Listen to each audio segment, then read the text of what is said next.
주님께서 이 땅에 오신 그 뜻과 또 목적이 무엇인가에 대해서 이제 제자들에게 가르쳐 주시고 있습니다. 계속 연이어지는 말씀 가운데서 주님께서는 특별히 오늘 말씀을 통하여서 주께서 이 땅에 오신 것이 주님의 뜻이 아니라 주님을 보내신 분의 뜻을 행하려 하신다. 주님을 보내신 분은 하나님이시여 또 성부시여, 성부 하나님께서 성자 하나님을 보내셨는데 이 성부 성자는 영원히 동일하신 분이라 삼위 하나님의 영원한 작전 가운데 오셨습니다. 그래서 주님은 스스로의 뜻에 따라 이 땅에 오셨다고 우리가 할 수도 있고, 또 이렇게 삼위 가운데서 성부의 보내심을 받아서 성자는 성부의 뜻을 행하는, 이것이 바로 삼위일체 하나님의 일하시는 그런 경륜이 되겠습니다. 우리는 사실 평생 내 뜻대로 삽니다. 아주 어릴 때는 내 뜻을 미약하게 표현하지만 그러나 뜻이 없는 게 아니에요. 어린아이도 보면 그 2살, 3살짜리가 70, 80된 할아버지를 끌고 다녀요. 제가 놀이터에서 보면 할아버지가 아이들을 데리고 다니는 게 아니라 아이들 뒤를 할아버지들이 이렇게 할머니들이 쫓아다니는 거 보면 그 어린아이들도 벌써 의지가 있고 뜻이 있어요. 사람이 이 뜻을 양보하고 뜻을 꺾는다는 것은 보통 어려운 일이 아닙니다. 뜻을 꺾는다는 게 정말 어려운 거예요. 내가 그 뜻을 내 스스로 다른 뜻으로 이렇게 바꾸는 거지, 진짜 내 뜻을 버리고 다른 사람의 뜻을 따른다는 것은 지극히 희박한 거예요. 내가 어떤 분한테 복종을 한다고 하지만은 사실은 그것도 변형된 내 뜻이에요. 그러나 오늘 여기에서 우리 아들, 우리 주님께서는 그 정도가 아닙니다. 하나님의 아들은 스스로 모든 것을 하시고 온전케 하시고 올바르게 하시고 선하게 어렵게 다 하시는 분이신데, 오직 한 가지 끝까지 내 원대로 마옵시고 아버지의 원대로 하옵소서. 우리 주님께서는 그 뜻을 철저히 하나님 앞에 놓습니다. 아버지 앞에 그 뜻을 의뢰하고 또 의지합니다. 정말 우리가 우리의 뜻을 다 내려놓는다는 거, 하나님 앞에 정말 그저 다 내려놓는다는 거. 제가 말씀드렸지만 내 안에서의 어떤 타협과 또 다르게 내 자신의 어떤 그런 자아와 이기심을 조금 다르게 그때 상황에 맞추어서 바꾸면서 겉으로는 내 뜻을 꺾었다, 이런 차원이 아니다 이거죠. 바로 주님께서 이 땅에 오신 것은 아버지의 뜻을 이루시기 위한 것인데 그 아버지의 뜻이 뭐냐, 이걸 오늘 3절의 말씀을 통하여서 우리에게 전하시고 있습니다. 아버지의 뜻은 다른 것이 아니라 아버지께서 아들에게 주신 그 생명을 하나도 잃어버리지 않고 다 마지막에 살리는 것이다. 바로 40절에 보면 그것이 다른 것이 아니라 영생이다, 이것을 마지막에 내가 이루겠다라고 이렇게 말씀하고 있습니다. 아버지의 뜻은 아들에게 오는 자를 영원토록 살리시겠다라는 것이라는 것입니다. 이것이 이미 아버지께서 정하신 것이라는 것은 지난주에 우리가 말씀을 통하여서 봤습니다. 내게 오는 자는 나를 믿는 자요 영접하는 자요, 다 같은 말로 쓰이고 있다고 우리가 보고 있습니다. 또 그것이 바로 빛으로 임하는 자들입니다. 오늘 40절의 말씀에 보면 아들을 보고 믿는 자라고 이렇게 말하고 있습니다. 본다는 것이 뭘까요? 이건 우리가 조금 해석이 분분할 수 있겠죠.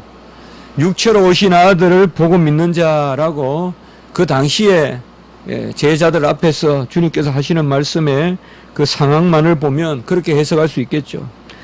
그러나 이렇게만 단순히 해석하면 우리가 너무 또 편협되다는 생각을 지어버릴 수가 없습니다. 아들을 본다는 이 보는 것이 단순히 육신으로의 그런 안목만 이야기하느냐, 또라고 우리가 생각하기는 너무 좁은 것이죠. 아들에게 나아오는 자도 정말 걸음을 걸어서 나아오는 그런 육체적인 나아감을 이야기하는가? 아들을 영접하는 것은 꼭 팔을 벌리고 육체적으로 포옹을 하고 하는 그런 영접을 이야기하는가? 물론 우리 주님의 말씀은 지금 육체로 계신 지상에 계신 우리 주님께는 제자들에게 이 말씀이 아주 현실적으로 있는 그대로 가닿았지만은 또 이 말씀이 우리에게는 상당히 영적으로 이렇게 다가온다는 것을 우리가 염두에 두어야 됩니다. 아들을 본다는 것이 뭘까요? 주님은 이 땅에 오셔서 아주 가시적인 표현을 많이 쓰시고 또 간혹은 물체적으로 우리가 떡과 물 이런 건 물체잖아요. 그리고 간혹은 물질적으로 빛은 물질이잖아요. 뭐 물체와 물질이 굳이 다르지는 않지만은 좀 더 형태를 갖추고 있다 이러면 우리가 물체라고 본다면 떡과 또 물, 가라지 않는 물, 떡 이런 것은 물체고 그리고 빛 이런 것은 우리가 엄밀히 물리적으로 말하면 일종의 양을 헤아릴 수 없는 어떤 물질이라고 볼 수 있는데 이런 것들은 다 바로 성례적으로 전달되고 있는 거죠.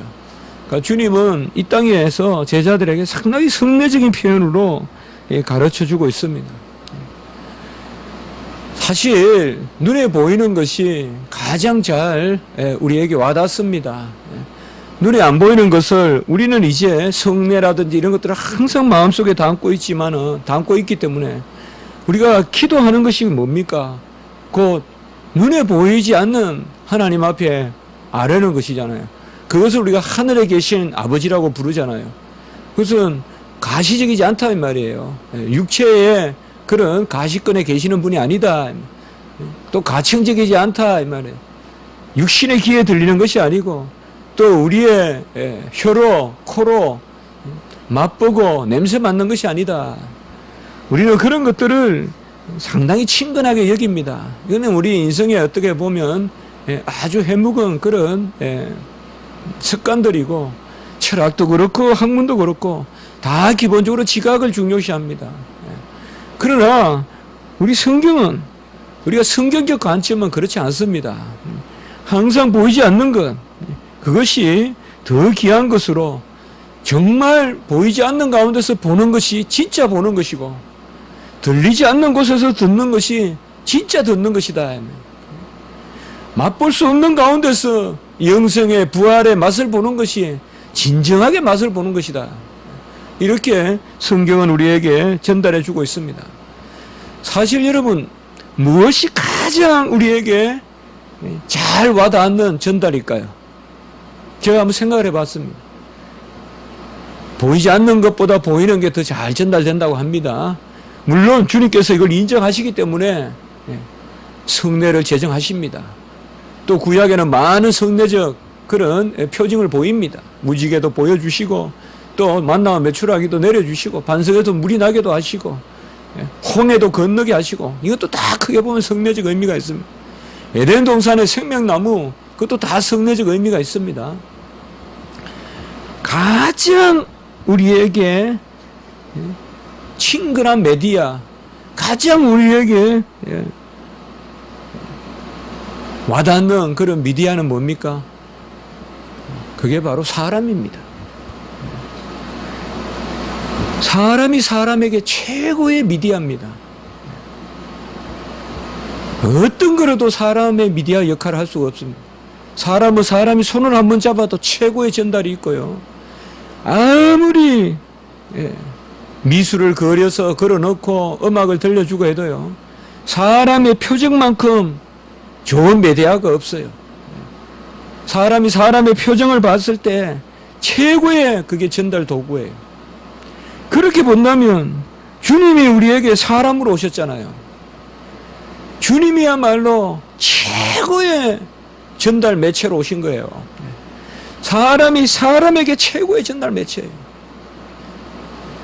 사람이 가장 귀한 것을 표현할 수 있어요. 한번 생각해 보세요, 여러분들. 어떤 매체로도 전달할 수 없는 것을 사람은 전달해요. 어린아이의 표정을 통하여서 전달을 하고 또 사람의 모습을 통하여서 전달을 합니다. 어떤 뭐 매스컴에 뭐 화려한 뭐 예? 아무리 뭐 예. 그런 매스미디어가 발달을 해도 저도 지난주에 네, 토론했지만은 TV에 토론했지만은 나와서 카메라맨에게 묻습니까? 아, 저 잘 나왔습니까? 그렇게 안 하잖아요. 사람에게 묻잖아요. 어땠어요? 그건 뭐냐? 사람이 최고의 전달자고 사람이 최고의 평가자예요. 뭐 아무리 어널리시스 분석을 하고 기계적으로 해도요. 사람에게 마지막으로 묻게 됐어요. 어땠어요? 이러면 아 그랬어요. 거기에서 진정한 우리는 평가를 얻는 거예요. 물론 하나님이 그 넘어 계시는 가장 좋은 표현이시지만은 이 땅에 우리에게 주님이 오셨죠. 그래서 주님이 이 땅에 오시고 사람으로 오시고 내게 오라고 하시는 것입니다. 이것은 중보자 예수 그리스도께서 성육신 하셔서 이 땅에 오셨기 때문에 우리에게 쓰시는 표현이다 이 말이에요. 아들을 보고 믿는 자다. 아들을 보고 믿어라. 이것은 주님께서 이 땅에 오셨다 이 말이에요. 그리고 그분이 지금 올라가시고 그분이 지금 우리 안에 오셨다. 우리는 주님이 이 땅에서 오셨기 때문에 최고의 하나님의 어떠하심을 주님을 통하여서 읽게 되고 보게 되고 그분이 이제는 뭐예요? 영으로 우리에게 들어오셨다 이 말이에요. 사실은 영으로 들어오셨다는 말은 영육간에 들어오셨다는 말이거든요. 그러니까 아들을 보고 믿는 자다. 사실은 우리가 신학적으로 본문은 상당히 중요합니다. 언제 중요합니까? 바로 신인 양성의 위격적 연합을 이야기할 때 가장 중요한 구절입니다. 영원히 계신 하나님의 아들이 38절에 보면 하늘에서 내려왔다. 칼빈 우리가 기독교 강요에 보면 이 구절을 상당히 중요하게 다룹니다. 하늘에서 내려왔다. 하늘에서 이 말은 뭐예요? 하나님이세요. 신성. 내려왔다 이 말은 뭐예요? 인성이다 이 말이에요. 아들이다 이 말이에요. 하나님에게는 내려왔다는 표현이 맞지 않습니다. 올라갔다는 표현이 맞지 않아요. 하나님은 그저 만유 안에 만유고 그저 그대로 계시는 분이지 이동이 없는 분이에요. 모든 곳에 계신데 어떻게 이동을 합니까? 그런데 하늘에서 내려왔다. 이 말은 영원하신 하나님의 아들이 이 땅에 사람으로 오셨다. 이 말이에요. 왜? 영접하라고. 왜? 내게 나아오라고. 왜? 나를 보고 믿으라고. 주님을 보고 믿으라고 이 땅에 영원하신 하나님의 아들이 이 땅에 오신 것입니다. 아버지가 보냈다고 해도 되고 삼위일체 하나님이 스스로 자신의 뜻에 따라 때가 되매 아들로 이 땅에 오신 것이다. 그래서 저는 항상 삼위일체 기독론적 관점에서 말씀을 보자라고 자꾸 이야기하는 게 항상 이 두 가지를 우리가 함께 항상 제가 금방 자꾸 이렇게 오늘 표현을 통해 여러분들 느끼시겠지만은 스스로 오셨다고 해도 되고 보내심을 받았다고 해도 되고 거기에 스스로 계신 삼위일체 하나님과 우리를 이해하신 성자 하나님의 놀라운 그런 경륜이 있거든요. 우리는 보고 믿는 것입니다. 우리는 보지 못하고 믿는 것이 아닙니다. 우리는 더 뚜렷하게 봅니다.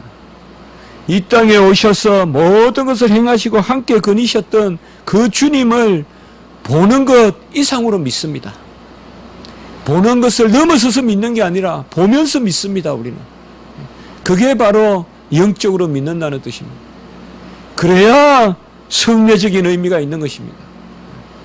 이제 보는 것을 차치하고 그 다음 단계가 있는 것이 아니라 여전히 우리는 보면서 믿는 것입니다.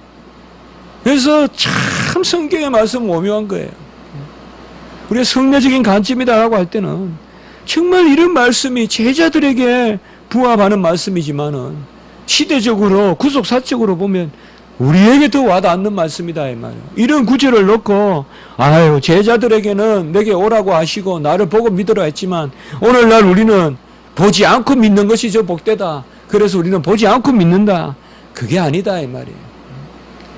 진정하게 우리가 상징적인 관점이 아니라 영적인 관점, 어떤 은유적 관점이 아니라 성례적 관점은 뭐냐? 아들을 보고 믿는 거예요. 아들을 보고 믿는 거예요. 그래야 뜻과 잔이 살과 피이다라는 고백도 우리 안에 온전한 것이고, 이런 것을 특별히 우리가 신학에서는 아날로지가 아니라 아나고지컬이라는 표현을 써요.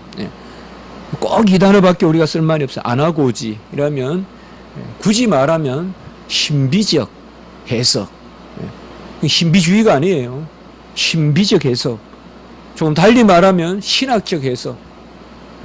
제가 다시 한번 풀어보면 성례적 해석.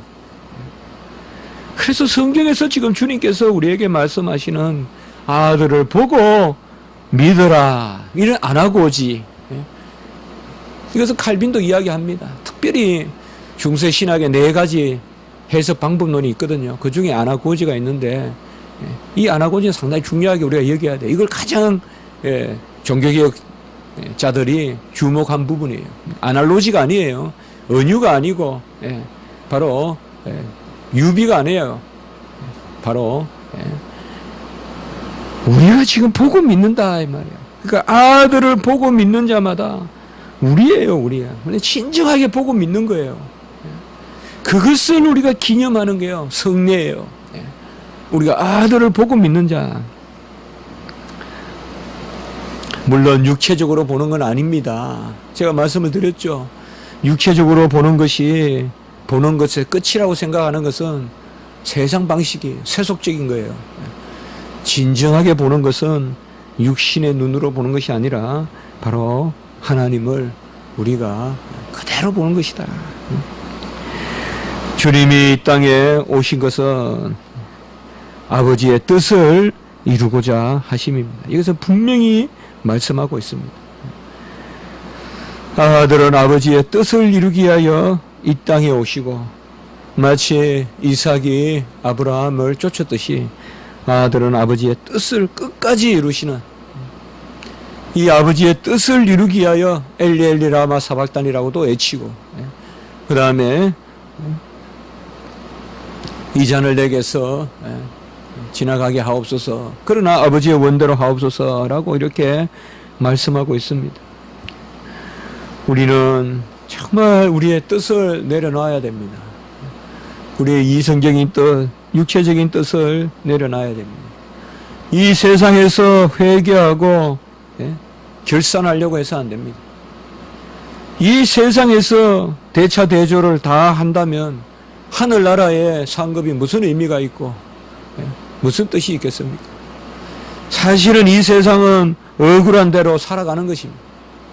그 억울한 것조차도 아직까지 육신의 눈이 남아있기 때문에 억울함을 느끼겠죠. 정말 요셉을 우리가 금요일날 봤지만은 어찌 그래 형제를 용서할 수 있냐 이 말이에요. 우리가 진짜 그렇게 사냐 이 말이에요. 성경을 백날 읽으면 뭐하냐 이 말이에요. 지금 나에게 물어보라 이 말이에요. 내가 요셉같이 살고 있는지, 내가 형제를 용서하고 있는지, 이웃을 용서하고 있는지, 작은 거 하나도 다 기억하면서 오히려 그걸 침소봉대해가지고, 침소봉대해서 더 믿는 사람이 더 까다롭고 더 따지고, 40가지 달하다가 한 가지만 실수하면 그 사람 매장시키려고 들고, 이렇게 해서 되겠냐 이 말이에요.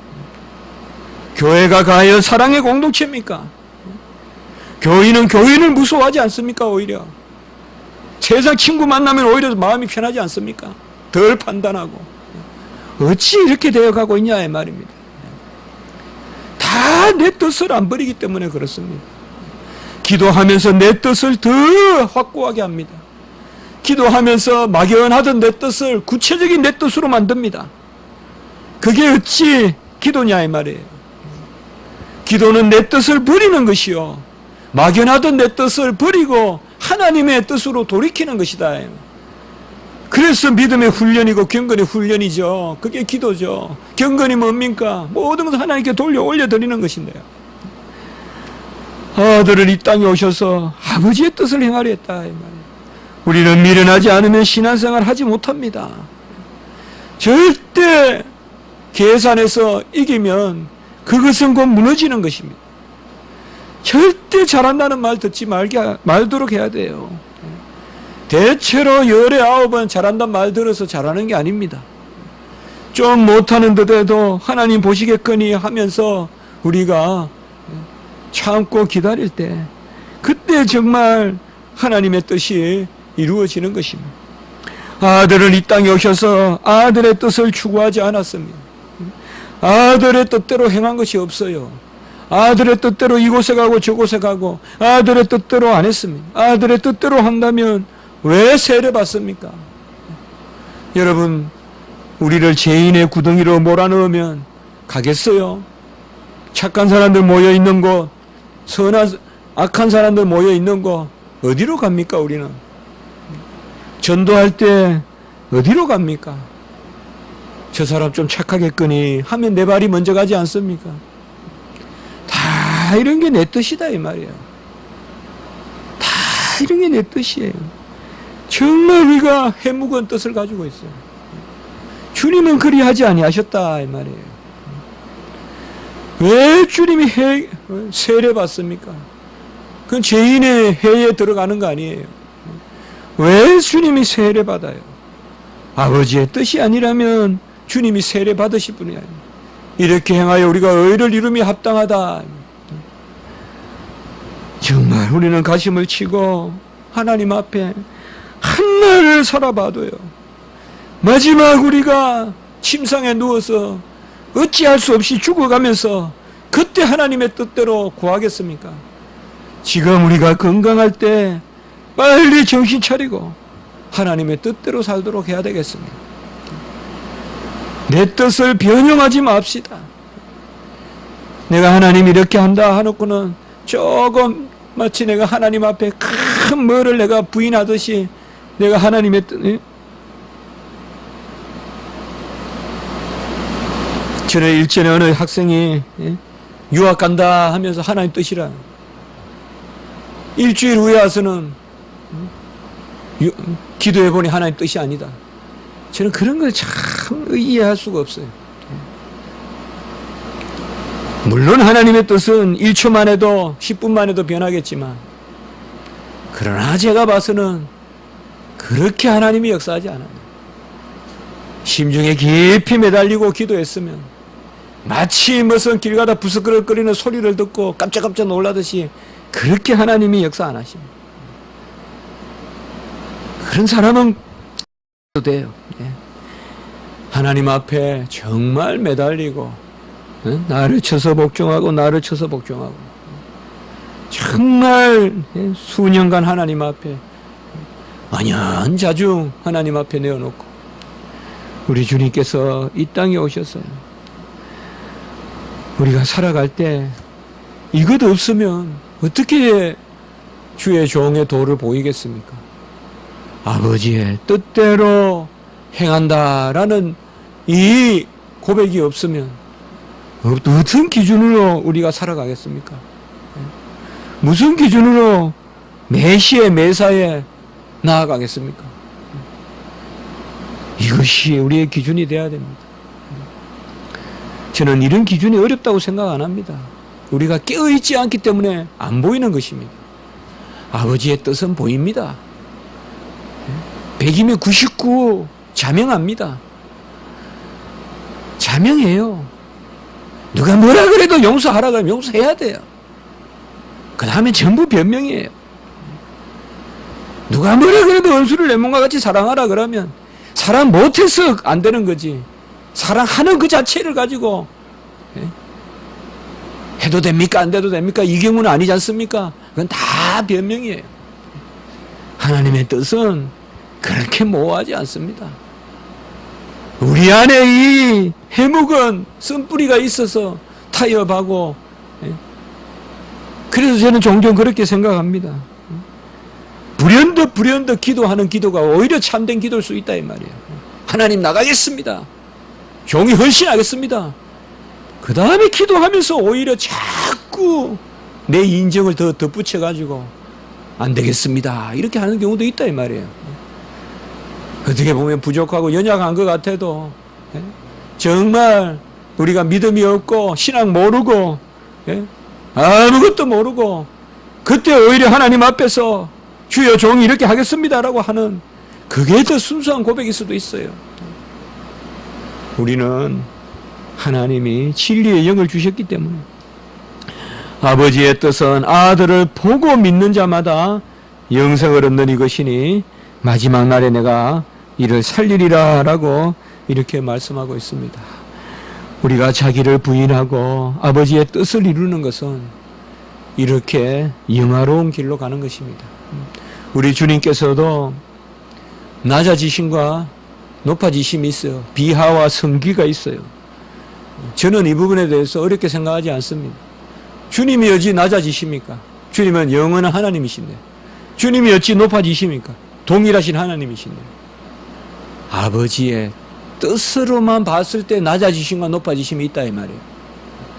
저는 그렇게 봐요. 그게 맞아요. 비하와 성기를 자꾸 실체적으로 본질적으로 보면 케노시스 이단 같은 게 나온다 이 말이에요. 비하와 성기를 아버지의 뜻 가운데서 아버지의 뜻을 행하는 것이 비하고 아버지의 인정을 받는 것이 성기다 이 말이에요. 아버지의 뜻을 행하는 것이 비하다 이 말이에요. 그 절정이 뭐냐? 엘리 라마 사박단이다 이 말이에요. 주여 정말 이 고난 육체 가운데서의 고난 그 극심한 고난이 보이는데 어찌 나를 그곳에 모십니까? 그러나 주여 주의 종이 주의 뜻대로 아버지의 뜻대로 행하겠습니다. 아버지의 뜻대로 죽겠습니다. 아버지의 뜻대로 사흘 동안 죽은 가운데 있겠습니다. 그게 낮아지심이에요. 그리고 아버지가 그 죽음을 인정하심이 바로 부활이다 이 말이에요. 그래서 아버지의 뜻이 없으면 낮아짐도 없고 높아짐도 없어요. 이렇게 해석해야 돼 우리가. 우리의 삶도 마찬가지예요. 어찌 우리가 존귀하고 영화로운 가안을 씁니까? 아버지의 뜻대로 이 땅에서 행하고 믿음 가운데 행하고 은혜 가운데 행하고 아버지의 뜻을 행하는 것은 절대 어려운 것이 아닙니다. 고난이 아닙니다. 아버지의 뜻을 행하는 것은 아들에게 영화로운 것이고 우리에게 감사한 것입니다. 우리가 어렵습니다. 쉽지 않습니다. 그래서 은혜가 필요합니다. 버려야 됩니다. 정말 꺾어야 됩니다. 정말 무슨 말을 많이 하지만 여러분들 각자 기도하는 가운데 아버지의 뜻을 구하세요. 아무리 어렵고 기가 막힌 상황에서도 아버지의 뜻을 구하십시오. 내 일은 내가 잘 압니다. 아버지의 뜻 가운데서 나아가면 하나님께서 존귀의 영화로운 간을 우리에게 주실 것입니다. 우리가 한 번이라도 두 번이라도 주여 종이 그때 종의 뜻대로 하지 않고 하늘의 아버지의 뜻대로 행했나이다 고백할 수 있는 그런 성도의 삶이 되기를 주님의 이름으로 축복합니다. 한번 기도드리겠습니다. 하나님 아버지 감사합니다. 우리에게도 의지가 있고 뜻이 있어서 모든 일을 기본적으로 우리의 뜻대로 행하려고 하는 그런 마음이 있습니다. 잠시 후도 알지 못하면서 먼 훗날을 마치 살듯이 장대한 계획을 가지고 그것을 내 뜻대로 이루려고 하는 그런 우매함이 그런 패역함이 우리에게 있습니다. 하나님 아버지 정말 저희들이 뜻을 끊고 주님의 뜻대로 살기를 원합니다. 주님의 뜻을 쫓아 사는 성령의 감화를 허락하시옵고 불가항력적으로 우리가 주님을 쫓아가는 요나와 같은 자리로 우리를 인도하셔서 요나의 그 거역은 온전치 않지만 하나님이 요나를 궁극적으로 들어 사용하시는 그 모습에 큰 은혜가 있음을 믿사오니 우리도 요나와 같이 아버지여 피하려고 하고 내 뜻대로 하려고 할 때도 주님 은혜를 베푸셔서 그냥 내 뜻대로 사는 우리를 그냥 두시지 마시고 하나님의 뜻으로 돌이켜서 주님의 도구가 될 수 있도록 주여 도와 주시옵소서. 우리 십자가 지기 교회는 하나님의 뜻이 중심이 되고 하나님의 뜻을 이루는 교회가 되게 해 주시고 하나님의 뜻을 쫓아 WCC 문제가 해결되게 도와주시고 하나님의 뜻을 쫓아 우리 한국교회가 말씀으로 새롭게 거듭나는 역사가 나타날 수 있도록 주여 도와 주시옵소서. 구주 예수 그리스도 이름으로 감사하며 기도드리옵나이다. 아멘.